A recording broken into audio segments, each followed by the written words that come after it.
Hello and welcome to another Salty Sunday.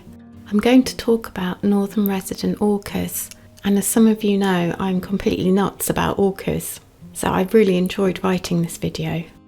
Along the coast of British Columbia, northern resident orcas and Pacific white-sided dolphins are often seen swimming and foraging close together, sometimes only a few meters apart. This is surprising because the two species have different diets, hunting strategies, and ecological roles. Despite this, the two species repeatedly associate during active hunts without signs of aggression, avoidance, or conflict. These observations raise important questions. Why are they foraging together, and what, if anything, do they gain from these encounters? Scientists have proposed several possibilities. One possibility suggested was kleptoparasitism, that dolphins were stealing prey from the orcas. Another possibility was predator avoidance, that the dolphins might be associating the fish-eating orcas to reduce their risk from mammal-eating big orcas. And the final possibility was that dolphins and orcas may be engaging in cooperative foraging to increase their probabilities of capturing and consuming Chinook salmon. To test these ideas, researchers combined drone footage, underwater video, passive acoustic recordings, and biologging tags that tracked three-dimensional dive behaviour. Together, these tools allowed scientists to see what was happening above the surface, below the surface, and acoustically, all at the same time. What they found was that there was no aggression between the orcas and the dolphins, such as tail slaps, chasing, or avoidance behaviour. In fact, the orcas continued normal hunting behaviours, such as pursuing, capturing, and the sharing of salmon amongst family members.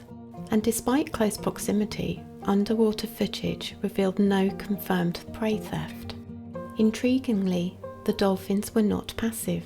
They were actively hunting, making deep dives, producing echolocation buzzers, and investing real effort into prey pursuit, all behaviours which strongly argues against kleptoparasitism.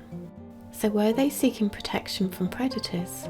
Mammal-eating big orcas do prey on dolphins and are known to avoid the fish-eating resident orcas, so associating with residents could reduce the risk of predation. But they only associated with the orcas during foraging, not while travelling, resting, or socialising, which suggests predator avoidance is not the primary driver of this relationship, though it may still be a secondary benefit. The data pointed towards something far less common, that of cooperative foraging between species. Drone footage showed a clear pattern whereby orcas often swam toward dolphins, stayed lined up with them, and followed the same dive paths. The dolphins rarely did the same for the orcas. This suggests that the dolphins may act like moving scouts, helping the orcas find prey. Both species used echolocation, and their hearing ranges overlap, meaning that they can hear many of the same sounds. Recordings showed that they took turns using echolocation, suggesting they were sharing information while hunting. In some cases, orcas seem to echolocate less, possibly listening in on the dolphin's sonar instead, an example of interspecific eavesdropping. Orca behaviour also changed in the dolphins' presence. They dove deeper and travelled further. Also of interest was that orcas rolled their bodies less during prey pursuit.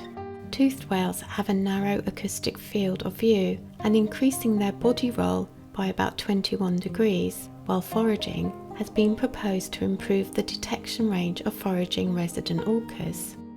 All of this points to dolphins expanding the orca's effective search area and improving prey detection. Crucially, these two species are unlikely to compete for the same food. Pacific white-sided dolphins eat small fish whole, like herring and small salmon, and there's no evidence they can break up big fish on their own. Whilst resident orcas mainly hunt large adult Chinook salmon, gripping and tearing them apart to share with pod members, which releases tissue, scales and blood into the surrounding water. This fundamental difference in feeding mechanics allows the orcas and other dolphins to share parts of large prey without competing with each other, something called resource partitioning. On rare occasions, the dolphins were seen briefly holding and then releasing the large Chinook salmon near the surface, making it easier for the orcas to catch.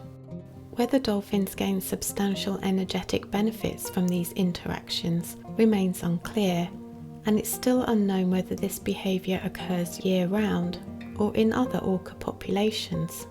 What this study does show is that these encounters are not accidental. They are structured and repeated. From a conservation perspective, this is important. Northern resident orcas are a threatened population, and their survival depends heavily on Chinook salmon. If working alongside dolphins helps them find or catch prey more efficiently, then anything that disrupts that process, like declining salmon, habitat loss, or underwater noise, could have wider consequences than we realise. More broadly, this study reminds us that conservation isn't only about protecting individual species. Sometimes protecting the ocean means safeguarding the connections between species, not just the species themselves. Thank you for watching this episode of Salty Sunday, and if you have enjoyed this video, then please like, subscribe and share with your like-minded friends.